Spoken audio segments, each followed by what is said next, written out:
मैं इस विद्यालय के प्रांगण में आज 60 वर्ष के बाद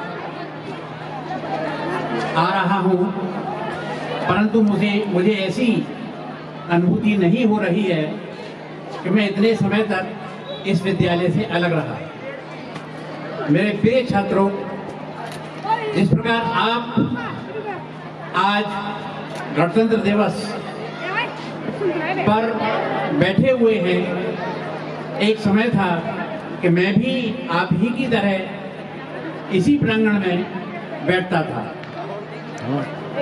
सर्वप्रथम मैं अपने तत्कालीन गुरुजनों के चरणों में प्रणाम करते हुए, उनका आशीर्वाद लेते हुए इस विद्यालय के वर्तमान गुरुजनों को सादर प्रणाम, वंदन और अभिनंदन करता हूँ। साथियों, मैं इस विद्यालय की प्रबंध समिति का अत्यंत आभारी हूँ कि उन्होंने मुझे इतने दिव्य कार्यक्रम देखने का मौका दिया। भाई राजेश मित्तल जी, भाई पीपी मित्तल जी, भाई नवीन जी, भाई डॉक्टर राजीव भूषण जी, श्री अतुल जी, यहाँ आकर के भाई टिल्लू जी, पंकज अग्रवाल जी, यहाँ आकर के सभी से मिलकर के मेरे मन में जो हर्ष हो रहा है उसको मैं शब्दों में बयान नहीं कर सकता। प्यारे बच्चों, आज गणतंत्र दिवस है और जैसे हमारे भाई पीपी मित्तल साहब ने कहा कि हमें इसकी संख्याओं से नहीं तोलना चाहिए। ये हमारे देश का एक मुख्य पर्व है। आज के दिन हमारे भारत के संविधान को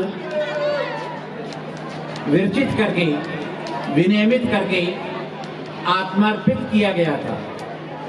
भारत का संविधान वैसे तो 26 नवंबर 1949 को पूर्ण हो गया था, परंतु इसको पूर्ण रूप से लागू 26 जनवरी 1950 को किया गया और इस संविधान को भारत के सभी कानूनों का गुरु माना जाता है।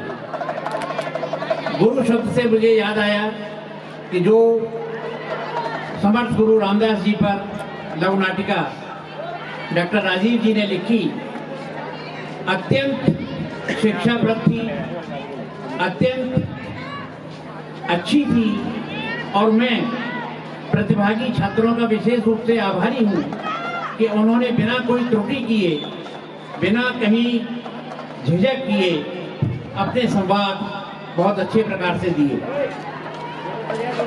इस प्रांगण में तलवारबाजी देख करके मुझे अपने समय के गुरु हक्कन गुरु जी का स्मरण हो आया, जो प्रतिवर्ष हरदोगंज में काली का स्वरूप धारण करते थे। और मैं आपको ये बता दूं कि वे पूरे नवदुर्गे सिर्फ लौंग का एक जोड़ा खा करके माँ काली की तपस्या करते थे। कोई अन्न, कोई जल, कोई फल किसी प्रकार का नहीं लेते थे और दोपहर के 12 बजे से लेकर के रात के 2 बजे तक, 3 बजे तक जितने उत्साह से, जितनी दक्षता से काली के स्वरूप का और तलवारबाजी का प्रदर्शन करते थे और करवाते थे, वो अनुकरणीय है। निश्चित रूप से आज जितने भी कार्यक्रम हुए, चाहे वो कबड्डी हो, खो खो हो, वॉलीबॉल हो, दौड़ हो, सभी कार्यक्रम और विशेष रूप से एनसीसी कैडेट्स द्वारा और स्काउट कैडेट्स द्वारा जो कार्यक्रम प्रस्तुत किए गए, वो निश्चित रूप से साधुवाद के पात्र हैं। मैं उन सभी को बधाई देता हूं और शुभकामनाएं देता हूं और इस बात की मुझे अत्यंत खुशी है कि इस विद्यालय के विद्यार्थी स्टेट लेवल तक खेल रहे हैं। वे न केवल अपना कौशल प्रदर्शित कर रहे हैं, बल्कि इस विद्यालय का भी नाम रोशन कर रहे हैं। निश्चित रूप से इन सभी क्रियाओं में इस विद्यालय के वर्तमान गुरुजन, उनका प्रतिभा, उनकी दूरदर्शिता, उनकी कला और उनकी जो लगन है वो प्रदर्शित करती है कि अगर कोई गुरु अपने शिष्य को सक्षम बनाने की ओर अग्रसर हो तो विद्यार्थी क्या नहीं कर सकता। विद्यार्थी को केवल एक मार्गदर्शन की आवश्यकता होती है। विद्यार्थी को में लगन पैदा करना गुरुजनों का कार्य है और निश्चित रूप से इस विद्यालय के जो गुरुजन हैं और जो प्रबंध समिति है वो निश्चित रूप से बड़े ही कारगर तरीके से अपने दायित्व को निभा रही है और मेरी विद्यालय के सभी विद्यार्थियों के लिए यही शुभकामना है कि वो अपने जीवन के सफर को तय करते हुए सर्वोच्च शिखर तक पहुंचे। मैं भी इस हरदोगंज में एक साधारण सा विद्यार्थी था।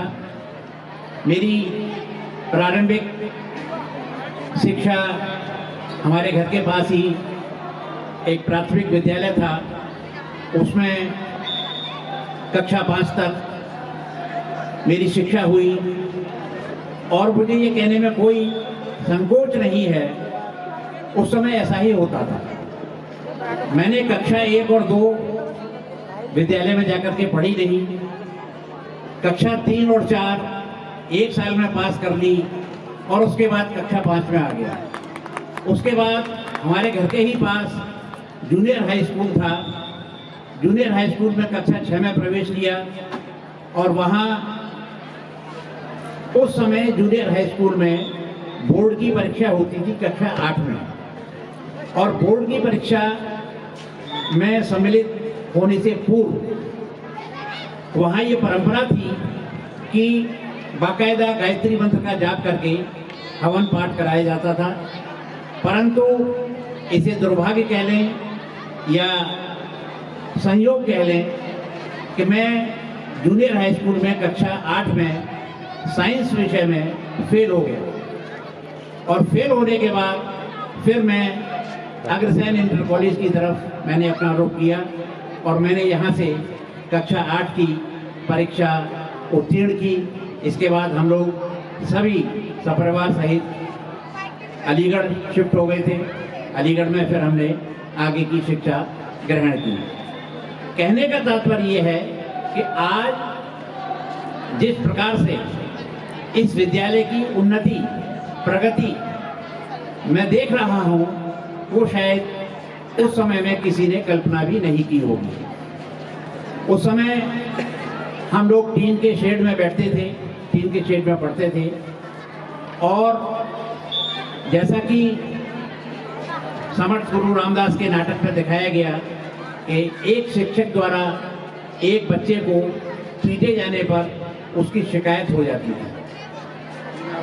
हमारे समय में जब हमारा दाखिला विद्यालय में या पाठशाला में कराने के लिए हमारे पिता जाते थे या जो भी जिस भी बच्चे के पिता जाते थे वो एक ही शब्द कहते थे कि गुरुजी मांस मांस आपका, हड्डी हड्डी मेरी। यानी आप कितना ही पीटिए, कितना ही इसको दुत्कारिए, पर इसको समर्थ बनाइए। और मुझे आज भी याद है कि मैं जिस विद्यालय में पढ़ता था उसमें एक नीम का पेड़ था। उस नीम के पेड़ से 10-15 डंडियां लपलपाती हुई सुबह तोड़ी जाती थी और वो 2 घंटे में पीट पीट कर बराबर हो जाती थी। जब वो नीम की डंडियां बराबर हो जाती थी तो मच्छरदानी के बांस आते थे। मच्छरदानी के बांस कटे हुए रखे रहते थे। वो मच्छरदानी के बांस प्रयोग होते थे और वो मार पड़ती थी कि आप जिसकी कल्पना भी नहीं कर सकते। और निश्चित रूप से उस दंड के पीछे गुरु की सद्भावना रहती थी, गुरु का आशीर्वाद रहता था, गुरु की लगन रहती थी और वही सद्भावना, आशीर्वाद और लगन है कि मैं इस देश की सेवा करते हुए इतने बड़े पद पर पहुंच पाया। हमारे मास्टर जी ने हिंदी के विद्वान हैं और मुझे बताया गया कि ये पुलिस से सेवानिवृत्त हैं और ऑलराउंडर हैं, कवि भी हैं, हारमोनियम वादक भी हैं, बड़े अच्छे वक्ता भी हैं। तो इन्होंने एक शेर कहा था, मैं भी एक शेर कहना चाहता हूँ यहाँ के विद्यार्थियों के लिए कि लेना है अगर मेरे पंखों का इम्तहान, लेना है अगर मेरे पंखों का इम्तहान, तो आसमां से कहो थोड़ा और ऊंचा हो जाए। वो जज्बा आप बच्चों का होना चाहिए, आप बच्चों में वो लगन होनी चाहिए, वो निष्ठा होनी चाहिए। और निश्चित रूप से एक बात मैं और कहना चाहूँगा कि आप अपना लक्ष्य हाई स्कूल करते ही निर्धारित कर लें और उसके बाद उस लक्ष्य की प्राप्ति के लिए तन मन धन से अपनी तैयारी करें और तैयारी करते हुए अपने उस लक्ष्य को हासिल करें। आज इस प्रांगण में आकर के निश्चित रूप से बहु आयामी व्यक्तित्व मुझे मिले। ये बच्चे हमारे देश के भविष्य हैं। इन्हीं बच्चों में से हो सकता है कि कल कोई मेरी जगह आकर के मुख्य अतिथि के रूप में अपना भाषण दे। तो मेरा सभी बच्चों के लिए आशीर्वाद है, उनको शुभकामनाएं हैं और ख़ास तौर पे जिन बच्चों ने पदक हासिल किए हैं, जिन बच्चों को नारायण सेवा ट्रस्ट की तरफ से आर्थिक स्कॉलरशिप दी गई है, उनको मेडल दिए गए हैं, उन बच्चों सहित मैं सभी बच्चों का हार्दिक स्वागत करता हूं। सबके लिए मैं आशीर्वाद देता हूं और मैं ये चाहता हूं कि जिन बच्चों को आज पदक मिले हैं, उन बच्चों की प्रतिभा को देखते हुए अन्य बच्चे भी आगे आएं और चाहे जिस क्षेत्र में हो, चाहे वो दौड़ हो, चाहे वो कबड्डी हो, चाहे वो खो खो हो, चाहे वो रस्साकसी हो। हाँ, रस्साकसी में मैं एक बात कहना चाहूँगा कि अगर संभव हो तो आगे से मिक्स टीम बनाया करें, क्योंकि महिला वर्ग को ईश्वर ने भी थोड़ा नाजुक और कोमल बनाया है।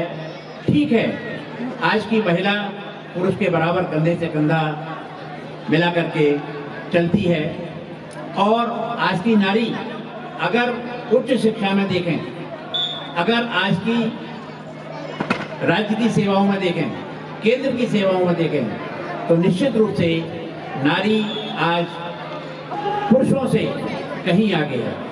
तो मैं नारी जाति का भी सम्मान करते हुए अपनी बच्चियों से ये अपेक्षा करूंगा कि वो पुरुषों के साथ कंधे से कंधा मिलाते हुए भी उनसे आगे निकलने का प्रयास करें। बातें तो बहुत सी हैं कहने के लिए, पर चूंकि समय का अभाव है, मैं इतना ही आपसे कह करके विदा लेना चाहूँगा। और फिर एक शेर कह देता हूँ कि सितारों को आंखों में महफूज रखना, बहुत देर तक रात ही रात होगी, मुसाफिर हो तुम भी, मुसाफिर हैं हम भी, किसी मोड़ पर फिर मुलाकात होगी। जय हिंद, जय भारत।